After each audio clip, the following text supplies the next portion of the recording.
This is Toledo Symphony Lab, a behind-the-scenes look at the world of classical music from WGTE Public Media and your Toledo Symphony. I'm Brad Cresswell. Joining me in the studio today is the Toledo Symphony's president and CEO, Zach Vassar.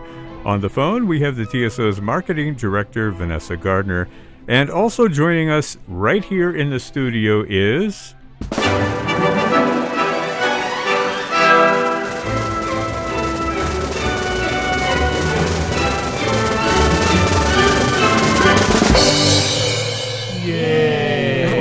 I hit the wrong yay, sorry. That is Michael Lang. Here, let me try that again. A little less special each time I come. Yeah, for some reason I moved them around. Here we go. That's better. That's so much better. Now I feel like Merwin Sue. We should mention it's Michael Lang. Michael Lang from Toledo Ballet is here with us. Welcome back, Michael. Thank you for having me. You've been you're a veteran guest, shall we say? A veteran guest. A veteran guest. Regular enough to get a yay. Exactly. At this point, we're not trying to impress you anymore. Yeah, I don't have any booze. I have the buzzer though. We could pretty bring soon that be in like, later. yeah, and we got Mike in the studio. Yeah.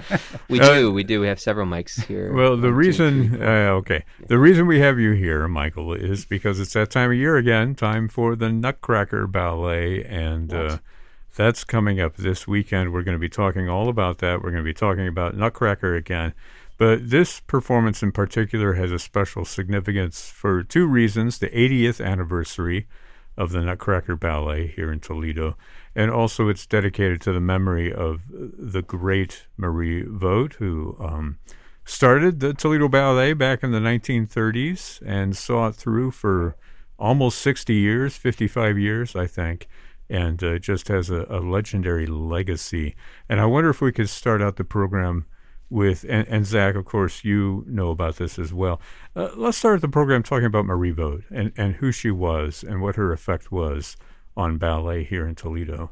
Well, I mean, we've talked about Marie so many times, but you just can't really say it enough. She was so innovative, and her insights to really, in my opinion, be able to see into the future, because, we're here for the Nutcracker. And when you consider the Nutcracker and that she had started in the 40s, that's right at the beginnings of when the Nutcracker was becoming what it has become. Because in the beginning, the Nutcracker, in 1892, wasn't all that well received. It's kind of a flop. Right. Yeah, it was kind of a flop at the ballet.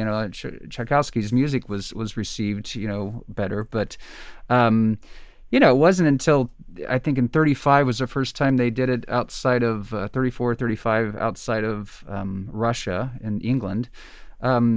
But here in the States, San Francisco started, I think, in the 40s, 44.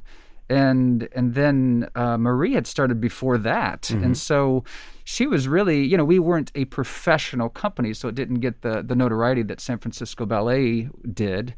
But really, when Balanchine had Maria Tallchief in it, that was in the 50s. That was like 10 years after, I think, the San Francisco Ballet. And we'd already been doing it every year since the early 40s. So for Marie Vogt to be able to see this, and before it actually was a thing, is pretty astounding, in my opinion. And I think it just shows, one, the tenacity that she always had, the insight and the innovation that she had to see into the future of, this is really something, and we should make that, And so it's pretty incredible that she had that, and at her age then, as a woman in the 30s, was able to do everything that she did. And here we are in 2020. It is 2020, right? Yeah, I've been told for a little while longer. Yeah, a little while longer. And here we are still doing her Nutcracker, and the ballet is as strong as ever. It's just it's pretty amazing. Well, she passed away this past June. She was 99 years old, a long, incredible life. You talk about doing her Nutcracker. Some of her choreography still survives in the production to this day. Yeah, I believe, I could be mistaken on this, but I think it was the 75th anniversary. Lisa had decided to bring back some of Marie's original, the dancing, the suites, and there's just a few different things. She was always kind of famous for her dragon in the tea section and things like that. So she brought it back, in that 75th celebration. Gen Horiuchi is we used his his choreography every year. And, Gen's got a great history as well. He was the last male dancer cast in New York City Ballet by Balanchine himself. So, and he's in the Nutcracker movie and stuff. So, I mean, he's got quite a little tie to the Nutcracker too. But yeah, it's just it's an amazing history, and I wish more people in the nation knew just how this lady in Toledo was had a huge effect. It has this huge effect on the Nutcracker, and was doing it really before many others were. Yeah, that's fantastic. You mentioned Lisa Mayer-Lang, who is your wife, of course. She's artistic director, and she's doing choreography for this production, as she's done in the past. You yourself choreographed a ballet performance this season, under the COVID-19 pandemic. And I wonder if we could talk a little bit about how COVID is affecting the choreography of this production. Well, obviously, I mean, when you mention choreography, you usually think of what's going on stage. Yeah. And, we have to choreograph the backstage just as much. And so she's, okay, this group is done at this particular time in the show, so they can leave the building. So, we're just trying to stay safe, trying to keep our distance, put people in masks. I saw online last night, there are masks being painted as we speak, where, they've taken the faces of the actual dancers and they're painting them onto the masks. Wow. And so, it's just it's like everything. We're doing it. It's just a little tougher. It's kind of like COVID is for everything right now, I think. But yeah, the distancing on stage and the traffic backstage and even in rehearsals. Lisa was, I saw her the other day making up a schedule, and, it's like, okay, you're rehearsing this part from 2 to 3, but then you don't rehearse again until 5. So you need to find somewhere to go during the, it's that kind of stuff. It's just, trying to map out how to keep everybody as safe as possible and get it done. But to that credit, and to Zach's credit, and the symphony, is, all of us together in Tapa, we're getting it done, and there are a lot of people right now that just decided to close up shop and not do it at all. Yeah. But I feel like we're doing it, our record so far has been really great as far as, the studio's all taped out and, distancing, and, okay, you have to stay in this square and you have to stay in this square, that sort of thing. So it's been, it's been laborious, but it's also getting it done. So I have rewarding, to give everybody a lot of credit. That's fantastic. Zach and maybe Vanessa, if you want to chime in here, you guys, let's talk about how this will actually work, what the mechanics are of presenting the performance. You want to start, Zach? Sure. So this year's performance, of course, 80 years, we want to keep the track record going. So, not having a Nutcracker, it really was never part of the discussion. The question is how to do a Nutcracker. So given the health conditions that we're operating under, we have to make sure that we can provide a safe environment for everybody involved. And it was a very tough decision, but in consultation with the health department, we've decided not to have live audiences for the Nutcracker, but still to do a production this year. There has been way too much investment of time and emotion and energy and commitment to this production. There's really no reason to call it off. And I truly believe that our track record in providing a safe environment for the performers is a good one, and one that we can continue to mitigate risk however possible and allow the stage to be a safe space. But for those performing, we also have to balance, some of the commitment that everybody has made against this idea of shutting it down completely, which a lot of ballet companies around the country and around the world have had to do. And here in Toledo, we have put so much effort into this, and we feel that we can truly do this safely. So we will be presenting it this year without an audience. We will be recording it. And there are many opportunities for us to truly celebrate and continue to celebrate everybody's commitment so far. Yeah. So if folks want to find out where to watch it online, they go to that website, stream.artstoledo.com. That's right. Yep.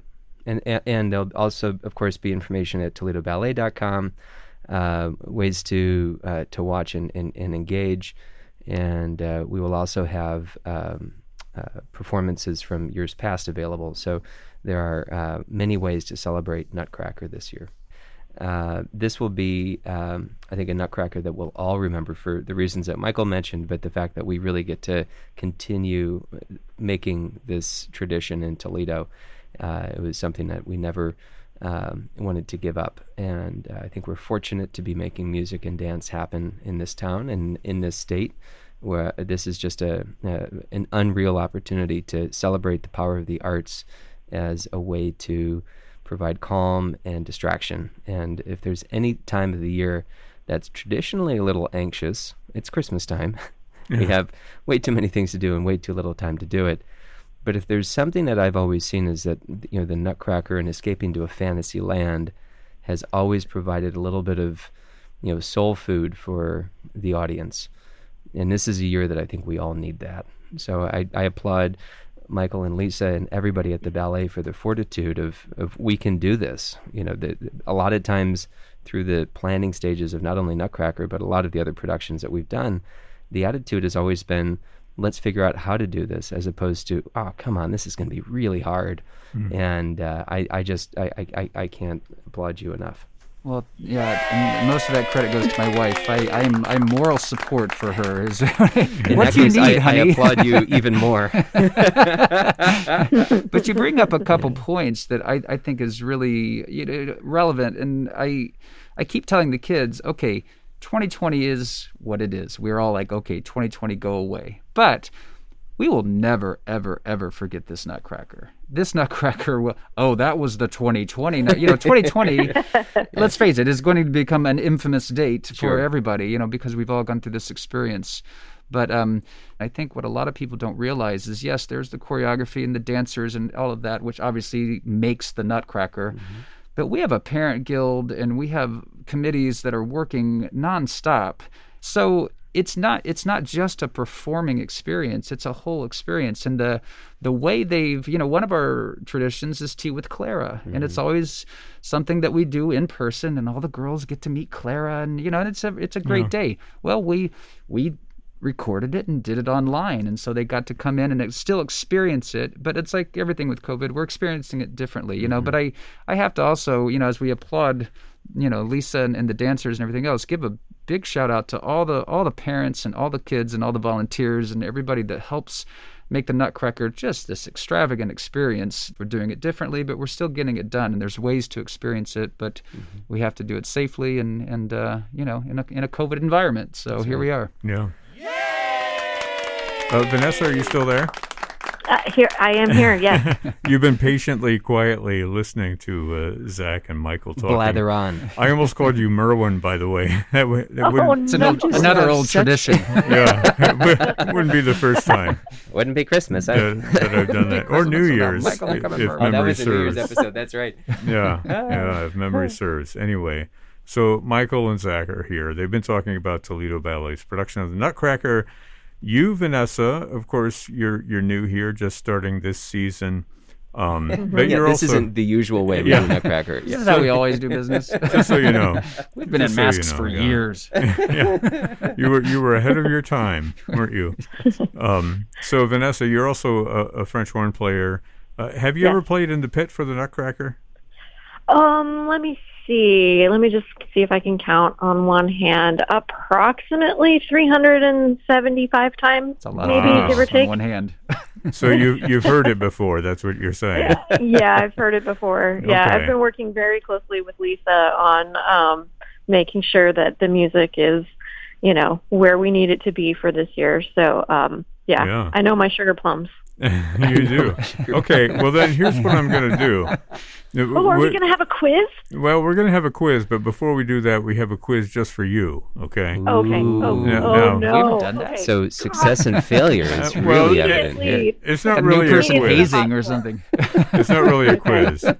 You know, All right. tomorrow It's just tomorrow night is humiliation. the first night of Hanukkah, so I thought about doing a Hanukkah quiz, but I Oh, God. didn't get it done in time. So we'll save that If for... it's a Name That Nutcracker Tune quiz, I got it. Okay. Ooh. No, all I'm going to ask you to do is tell us, Okay. in your own words, the story of the Nutcracker, okay? I've heard Michael's version of this before, but let me bring up a little music for you. And This, of course, is from Romeo and Juliet. the story of the Nutcracker from Okay, the story of the Vanessa Nutcracker. Gardner. Okay. Everybody else be Okay. quiet. Let Vanessa talk. Here we go. So I'm really terrible with names. I can't remember the last name of the family, but it ends with bomb. Stahlbaum. Okay, and we're off to a good start.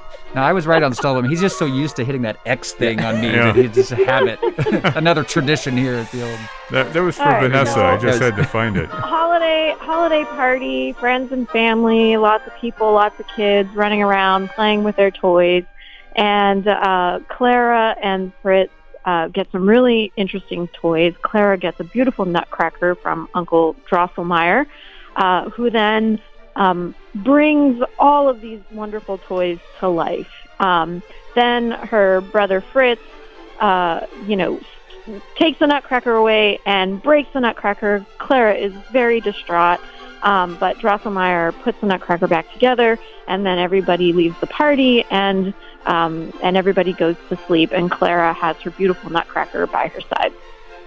Once everyone has gone to sleep, all the magic happens, and Drosselmeyer starts to bring the toys back to life, and Clara wakes up, and there's mice, there's a king, a mouse king, and there's all the toy soldiers come to life, and there's a huge battle, and the Nutcracker comes in and saves the day and slays the mouse king, and the Nutcracker prince and Clara dance off into a winter wonderland, and there's a blizzard of beautiful snowflakes towards the end of Act 1, and the Nutcracker prince and Clara go off to the land of the sweets.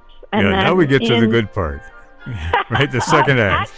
I love the first act. The first act is my favorite because it's through composed. You play the whole thing start to finish, and there's just so much action, and the music really underpins that action on stage, which that's my favorite part of Nutcracker. But Act 2 is where all the virtuosity is showcased. So we have, principal dancers that dance Sugar Plum Fairy, which is the very iconic, tune that you hear all the time. Yeah. And then Russian, I think our production is not the type of production I'm used to, with the men doing all these crazy leaps and bounds and just craziness, but it's always a lot of fun. And then the Grand Pas de Deux with the principal dancers, and it's just really, really a wonderful display of virtuosity. And then everybody kind of comes back on stage for the end, the grand finale, and Clara, the last scene, Clara's sort of, in the last scene of the story, Clara awakes from what she thinks is a dream, but maybe it was real. And it's just a beautiful story. Yeah, I fantastic. just love the Nutcracker. I never get tired of it. Strangely enough, that was her interview to get this job, actually. So, tell me what you know about the Nutcracker. Yeah, you went above and beyond there, Vanessa. There's Godfather shows up. I have to say, it was so much more detailed and thorough than Michael's version of it was last year. Well, or the year before. Speaking of the year before, I do have a rehashed quiz. I guess rehashed is not really the word for it. They have this over-extravagant house, but they couldn't afford an exterminator. I don't know, the whole thing. Just exactly. There's cheese everywhere. We want all the details. Yeah. We want Godfather shows up. I got a toy you can't refuse. Nutcracker, the aftermath. But the construction is so shoddy, the head falls off. He doesn't ask for directions. They end up in a blizzard. There's a clock. He sleeps in a clock. So, speaking of... Wow. Speaking of... I definitely like my version better. Yeah. Speaking of things part 2... Are you trying to get us back on track? Trying to get back on track. I'm trying. Trying to do my best. We will resist as best as we can. Okay. So what I have here is part 2 of a quiz that we did a couple of years ago. This is an either or, right? Or it could be all of the above kind of thing. It could be, yeah, indeed. No, we'll never rise to the occasion of that New Year's Day quiz, New Year's Eve quiz. Anyway. Thank God. So, FCC called. Back on track here. This is called, is it a ballet move or is it a French culinary term? Oh, right? You remember this one? Yes. But okay. I don't think Michael was here for it. This was with Jeannie. Well, it had to be with somebody who knew ballet. Yeah. Oh, yeah, you're right. Jeannie so this Homer. is new to you, Michael. This is new to you, Vanessa. All right. Let's see if I can remember how to forget the Genius. answers. She knows her French culinary. Now, Michael, if you know this right off, you have to try to give other folks a chance to answer, right? If it's a ballet term or I think or you've French seen how culinary confused term. I get during these quizzes. So even if I know it, I'm sure Okay, for the example, plexiglass will throw me off. on one. Sauté if I say saute, are you reading my paper? That was no, my I just example. Was it? Yes. For example, if I said saute, what would Clearly you say? a ballet move. French It's cuisine. also a French culinary term. Well, sauté is actually the ballet term. Okay, See, we're when not you put getting the- into Alright. pronunciation The onions nitty-gritty in here. the pan, they jump around like ballet dancers. Yeah. Accent grave or accent Saute is aigu? to jump around. Okay. So here's your next clue, and everybody get a chance to answer this. Croisé. Croisé. How do you spell that? Croise accent grave, I think. Up or down? Gragi. I- Yeah, this is where my college French comes Yeah. into play here. So, can you use it in a sentence? No, can't use it in a sentence. It's That a would dance give term, it away. of course. It's a dance Vanessa, term. what do you say? Ballet move or I'm gonna French? I'm gonna say ballet move. It's a ballet move. Whoops! Oh, I hit the wrong button again. Just know if Once again, Yeah. just Yeah. by habit. just whenever Zach says something, it has to be. I need to make this. Anytime I get one wrong, I'm Merwin. Okay. So Vanessa got one. All right. Here's the next one. What about me? Tour en l'air. Tour en l'air. Tour en l'air. Any answers? I mean, I got him. I'm just like I'm letting Yeah, people but play. see, that's a clue in and of itself. If you know what it is, then it obviously has to be one or the other. Ballet term Are you or saying I French can't cook? culinary Is that term? what you're saying, Brad? Exactly. I'm gonna go with ballet term. Good job. mainly performed by the males. That's the big Okay. turns in the air. That the Gotcha. en l'air means in the air. That's triple axel. Yeah. Kind of, Alright. yeah. Dariole. Dariole. I think I dated. Dariole. Dariole. That's got to be French cuisine. Yeah, I'm gonna go with cooking. That's cooking. I'll give that to Michael since you're already ahead. It's a small mold shaped like a castle used for molding salads or baking cakes. Because everybody likes a good old Obviously. castle salad. Yeah. Especially ballet dancers. Right. Instead of a sand castle, it's a Is this salad castle salad hand molded? Yeah. Okay, how about Hand-shaped. this one? Bâtiment fondu. That is Bâtiment- definitely a ballet term. Yeah. So you put the cheese sauce and then you dunk the ballet dancers. in the Exactly. cheese And then you sauce. kick it all over the place. That's where the It's bottom also- comes in. Also, bâtiment frappé is another one. Okay. This fondue is no good. Bâtiment. Okay, here's one for you. Papillote. Papillote. That is a French cooking term.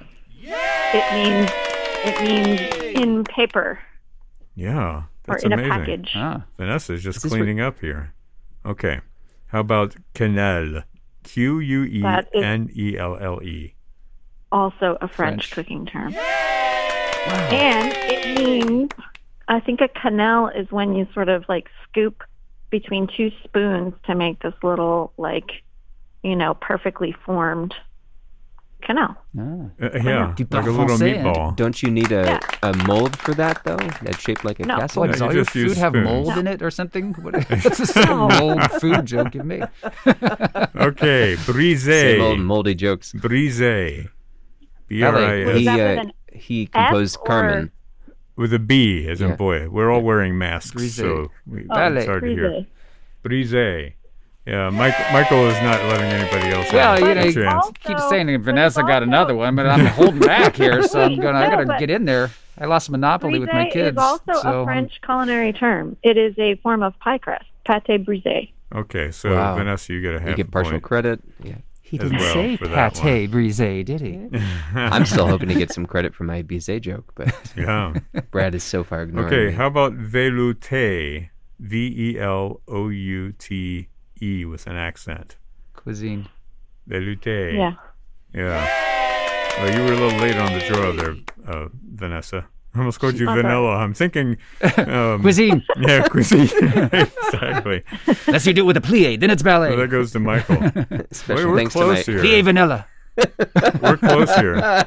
Should we continue the quiz in our podcast version? I got to know who's gonna win. Well, Vanessa is ahead, and, okay. and Michael is Points. close behind her. I feel like we need to keep going. Let's get but, this going. Keep going. Go. Oh yeah, we'll get in a couple more questions here. Okay, before Team, you can how do about, this. How about beurre manier? Beurre. Cuisine. That's a cuisine. That's butter. That's right. I know my Okay. fats. So Michael has 1, 2, 3, 4. Vanessa has 1, 2, 3, 4, 5, 6. What? Okay. So we'll do 2 more. Michael, you need to run the board just All right. to tie. All right. Okay. Échappé. That is ballet. Porte de bras. Ballet. Okay. And the phone delay. tiebreaker. The tiebreaker here is. Are we ready? Mm-hmm. Moula manqué. Cuisine. Muscles. The first quiz I've liked. Yeah. Muscles with what? Competitive much? and the winner is. Oh, this old chestnut. Yeah, exactly. We'll bring that back for you. I'm sorry, Vanessa. You don't know my history with these quizzes, so Yeah. if I can win one, I'm going for it. Vanessa, just imagine how anxious the quiz makes you in your half season of appearances. Michael has literally years up on you on that anxiety. Years of anxiety, Yeah. years of Build quiz up. anxiety. Usually I answer it wrong. It turns into a big joke with everybody else. And then That's great, though. Congratulations to Thank you, you. Michael. Thank you have you. now achieved your peak. Mark the state. Yeah. Dear Well, diary. We want to mention.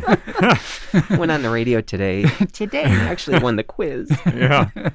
Mom? I would just like to say for the record that I did know all the answers. I just wasn't as quick on the uptake. Yeah. Hey, Well, if you know, were only here in the it's like studio, Jeopardy. You got to you hit the button first. Otherwise, Yeah. it doesn't matter what you know. What are these now? Your rules of victory. This is your winning strategies by Michael Lang. Yeah, that didn't take very long. Set the bar low, but is that B-A-R-R-E or B-A-R? And is L-O-W? No, if you were only here in the studio, Vanessa, you would have seen that Michael was sitting there with the posturous hands. He was on ready the to go. Like a table flat. Rottweiler. His elbows were up in the air. He was fixed on Brad's every word, looking my out over gosh. his brow. Yeah. He was sweating. Well, next year we expect to stage a quiz for the ballet, right? We can reenact this quiz. You can Okay. do all those moves. Or just same questions. Yeah, exactly. Why not? Send me a copy of that so every year I can be ready. Hey, I'm just full of these ideas, right? Hey, I trust me. I've been trying to get the answers leaked to me for years. Brad does not play along. Oh, man. Yeah.